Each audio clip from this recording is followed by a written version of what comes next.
Hello there. So today I want to talk about this concept of falling in love. I think this idea of falling in love is just nonsense, makes no sense whatsoever, and it's something so many of us actually look for our lives, for our future. I was speaking about in a couple videos ago, whatever. I was talking about the secular Bible that we base our lives off secular means, off of the news, off of the internet, off of the movies, off of the radio, the TV shows. All these things are just if you're basing your life off things coming from there and not based off anything else, then that is your Bible. That is your thing telling you how to live your life. And a lot of people, this is a thing in their life that they believe in falling in true love. Do you believe in true love?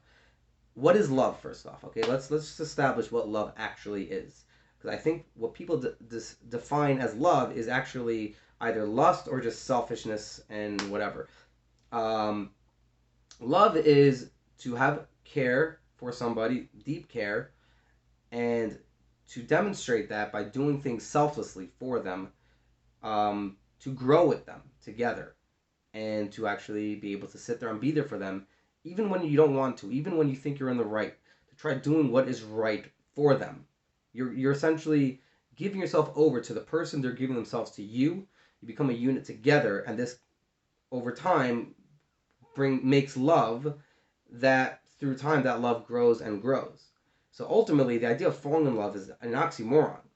It only works in the movies. You find your true love, your Prince Charming. The girl finds her Prince Charming, and they fall in love, and they live happily ever after. But in reality, that doesn't exist. In reality, you're going to go through your struggles, you're going to go through your hardships, you're going to go through your ups and downs, and you're going to have to work with each other and grow together. Anything that grows, at least with humans, when we grow in any way, it takes time, it takes hardships, it takes work.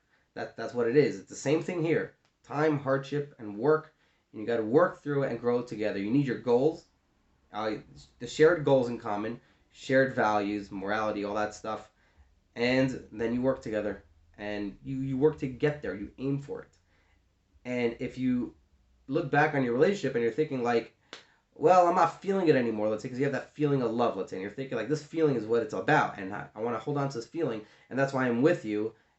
And then you don't feel it anymore. You think to yourself like, I'm not feeling it anymore. I'm gonna move on and maybe find someone else that I can continue feeling this with. That doesn't make any sense if based on my definition of here of love, that is.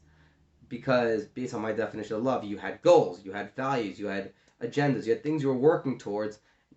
The idea that your feelings go away and all of a sudden you're going to drop all that, it doesn't make sense. It's kind of like you get a job. A lot of us, we've all been there. You get a job, the job feels really good the first week, maybe the second week, and then eventually, after a little bit of time, the job becomes mundane. Now, you can have agendas with your job, you can have things to give you incentives to work to make the job better, but there's going to be a lot of times that's going to be just like every day is the same thing over and over again, and you're not going to like it as much, and you're gonna have to do stuff to get yourself out of there. It's gonna be hard work and it's gonna take time and whatever it is, but that's what it takes to grow in anything, including love. And you have to grow in love. And I think the idea of falling in love should be really, we should dismantle that and change it to grow in love. And the idea for your relationship, keep in mind that the love with the relationship with the family you want or whatever it is has to be something of that grows. And if it grows, that means there has to be goals, there has to be things attached to it that makes it actually have feet to stand on and all that. So the idea of falling in love ultimately, the point is that that's all bunk, and too many of us I think are hurt by these fantasies, thinking this is actually real life when it's not. And we should all work to whoever we're with or gonna be with, grow in love and grow the best we can in every possible way. And that's all I got for that. All the best, and thanks for watching.